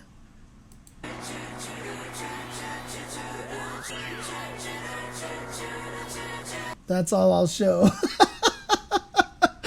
So again, you cannot watch this combo video without the music. The music is absolutely what makes the video. That is my old YouTube channel. Yes, the J Chenzor channel is my old YouTube channel. I still have a lot of old things on there, honestly. There's still a lot of really old things on there. But that was my original YouTube channel from a long time ago. That is where my Go Johnny Go video is as well. So that was referenced earlier. I have a bunch of DVD trailers, for the Evo DVD trailers there that I've made back in the day. So I used After Effects, a product that is now not non-existent anymore. Well, up until... So before I used to use this really shitty thing, but as soon as I went to the 2-hit combo video, I taught myself After Effects to make the 2-hit combo video. So everything that I learned about editing came from the 2-hit combo video, honestly. So yeah, dude, some of these, oh God, the Evo DVD trailers and some of my intro videos. I know I show this intro video all the time, and again, I might get DMCA'd for this one again. But it's like, oh God, it's like one of my favorite intro videos that I've ever made in my entire life. So you know how like the tournaments always had the Evo always has a video before the top 8 started. I used to make that. After Effects still exists? I thought After Effects was dead at this point. But I've showed this on stream before. It's one of my favorite things. I'll mute it partway through it, because if you get the idea of the music, you know what the music is.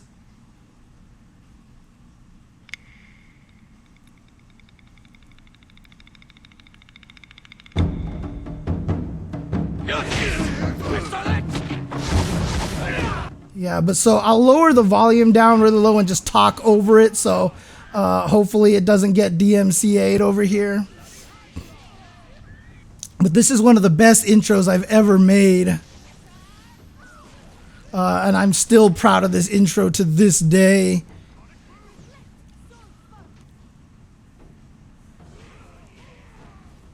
I had so much fun making all these things a long time ago.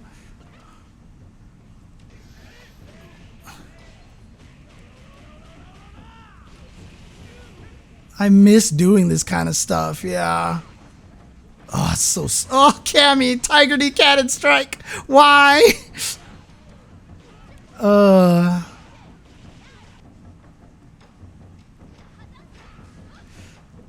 so fun making these things.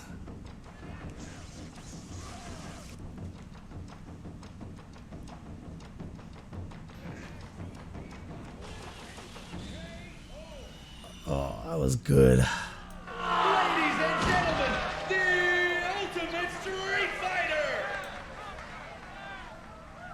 It was just such a neat concept there. I just liked the way that I had managed to piece that together, dude.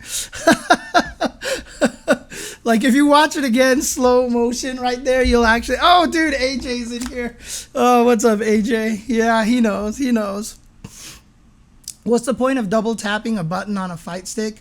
Back in the day, you did it because you just wanted to give yourself the best chance of actually hitting the button. When you used to play in the arcades, you're not sure if the button worked or not.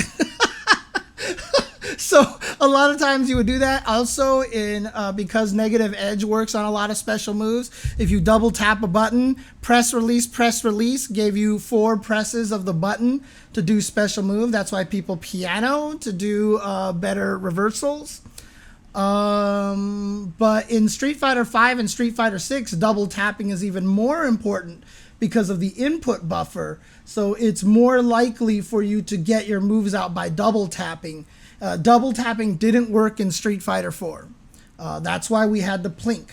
But because of the input buffer, double tapping works better for Street Fighter 6 and 5. Now, double tapping doesn't work in 4, means that it didn't work in all the older games as well. But Street Fighter 4 also had way more one-frame links than older fighting games.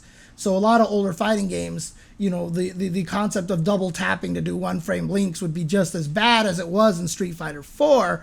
But the other Street Fighter games did not have one-frame links like Street Fighter 4 did. There were one-frame links, but a lot of them were like the high-level combos that you really didn't need. I think negative edge is off in Street Fighter 6 by default. I can't remember. Yeah, but double tap was better for 2-frame links. So the concept of it is that when a console wants to see if a button is pressed, so controllers don't push inputs to hardware. In case you don't know, this is how it works, but the hardware polls the controller for its state. That's how controllers work. That's why Arturo gets you to overclock your controllers a lot of the times for optimization, because it's not about your controller sending information to the console. The console is actually always polling your controller, going, what state are you in? What state are you in? What state are you in? Well, if I press a button, if a button is up and it pulls my controller, goes, oh, the button's up. And then the very next poll, it polls it and it sees the button is down. It goes, oh, he pressed the button. I will do the button action. If the very next poll, it sees that the button has been pressed again, it assumes you held the button down, not press the button for 2 frames in a row. So when you're trying to do a 1-frame link, even if you do the maximum double tap that you can possibly do, which is tap a button 2 frames in a row, the game will assume you held the button down instead of pressing it twice in a row. That is why double tapping didn't work for 1-frame links. In other words, the fastest timing you can actually do a double tap in Street Fighter 4 and in old fighting games was literally make sure you go down, up, down, down, up, down in 3 frames in a row, right? And so if you did that, if you pressed it at just the wrong time, the up frame could be the 1-frame link timing that you need. And so double tapping didn't necessarily help. It was more like a shotgun blast. You're not going to shoot the tiny target. You're just going to spray bullets and kind of hope you hit it, right? So that's kind of essentially what double tapping did. The reason why plinking worked was that if you tap a button and then plink the next button, the game was like, you pressed a button and on the next frame, oh, you meant to press these 2 buttons at the same time. I'll repeat the button press for you. So the game would detect that one button was held down, but because you plinked the second button, the game itself interpreted it differently. Like, oops, you were 1 frame apart trying to hit 2 buttons at the same time. To make sure your move comes out, I'll repeat the button press the next frame. So you could actually cause the button press twice in 2 frames in a row. That's why plinking worked. In Street Fighter 5, the input buffer is 3 frames. So every time I hit the button, the game automatically repeats it for the next 2 frames. So if I press it, release it, and press it again 2 frames apart from each other, I have hit the button 6 frames in a row. I go press, release, the input buffer presses it those 2 frames for me. I press the button again, and then release it, and then the next 2 frames, the game presses it for me. So if I double tap, I actually press the button 6 frames in a row if I double tap perfectly. And so that makes it so that a 1-frame link is now a 6-frame link because I have smashed the buttons, and in 6 frames, guaranteed, at least in one of those frames, I've covered the spot. Thus, we have perfect frame traps, frame kills, etc. Thus, frame data is super important in Street Fighter V. Yes, plinking is hitting a button one frame apart. So instead of hearing this, it's like that. That's how it works. So, what part are you confused, Blues and Plata Gaming? Did I explain it a little bit more clearly? Did it make more sense, that is, after a while? Did it make sense more? So, yeah, it's super technical. Anyways. Yeah, again, so like I said, because the computer is polling your button state, if it detects that the button is pressed 2 frames in a row, it thinks you held the button down. So in other words, the game will only process you hitting the button once, and on the next frame, it assumes you're holding the button down. So it's not a repeat button press. So if I double tap at the fastest moment humanly possible, which is 2 frames in a row, the game will actually, instead of interpreting me as pressing the button twice, as holding the button down. So I still only get 1 press. So the only way to make the game register that I press the button twice is to make sure that the computer can pull the controller and see the button up at 1 frame. So it has to register button down, button up, and then button down in order for it to register as 2 button presses. And because there's that 1 button up in the middle, if that button up falls in the frame that you needed to hit for the 1 frame link, you miss the 1 frame link. That is why double tapping doesn't work for 1 frame links. But again, in Street Fighter 6, if you hit a button, the game automatically presses the button for you 2 more times in the next 2 frames. So if I hit the button once, the game will go button press, button press, button press, 3 frames in a row. So if I hit it 2 frames too early, it'll go button press. Oh, it's too early. But let's try it again next frame. Button press. Still too early. Try 1 more frame. Button press. He recovered. Attack.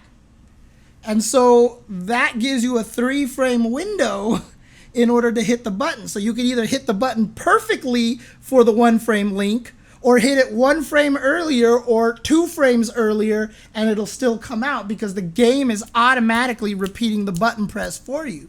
In a game like Tekken, this window is like 10 frames. Like you hit a button, and if you recover 10 frames later, the move still comes out. That's why everything in Tekken flows a little bit naturally when you're hitting buttons. Street Fighter was never like this until Street Fighter V, basically. So how fast is 1 frame? 1/60th of a second. 1/60th of a second.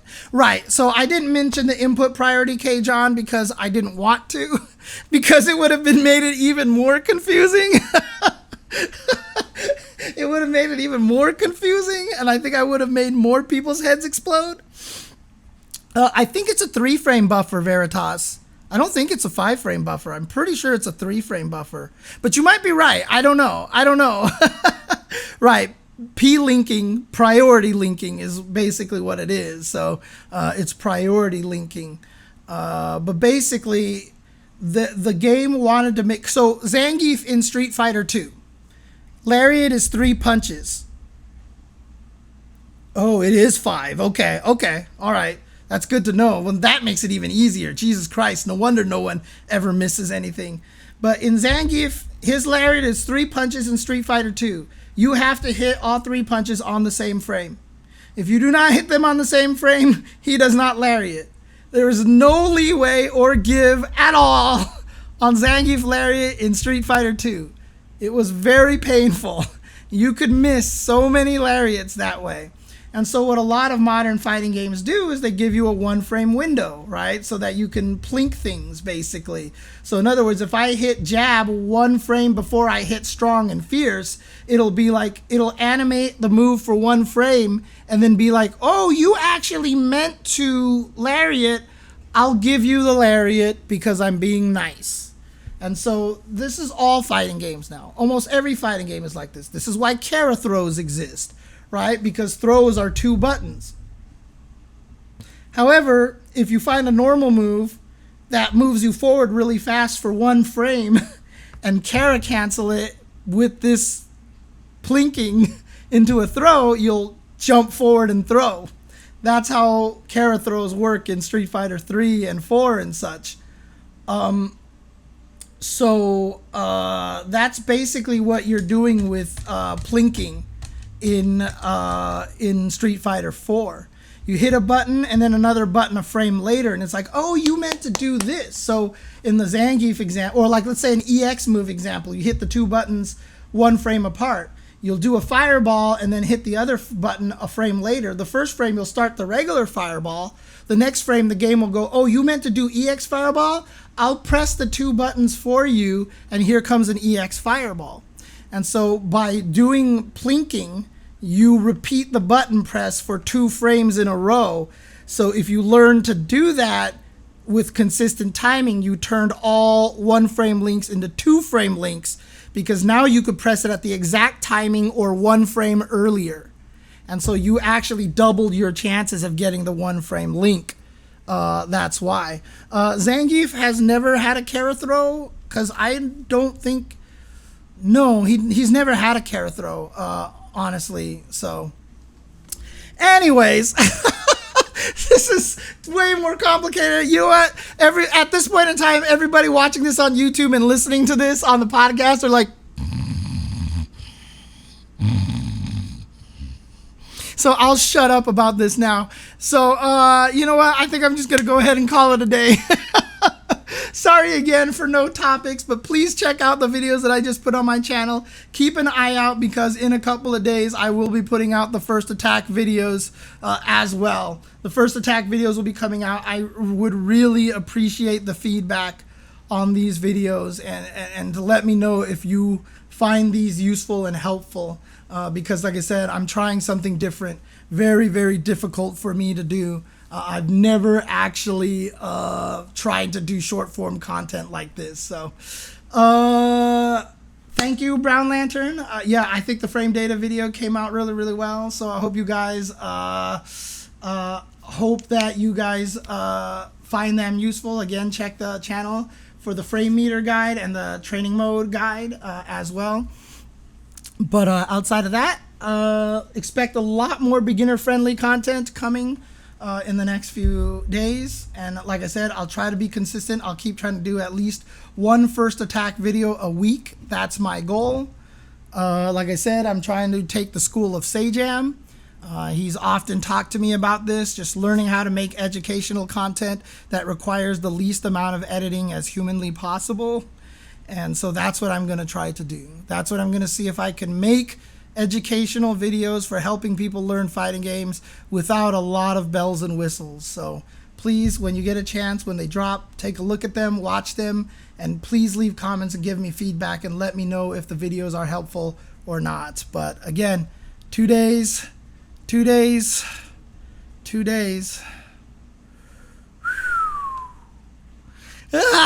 Street Fighter 6 in 2 days. I can't wait.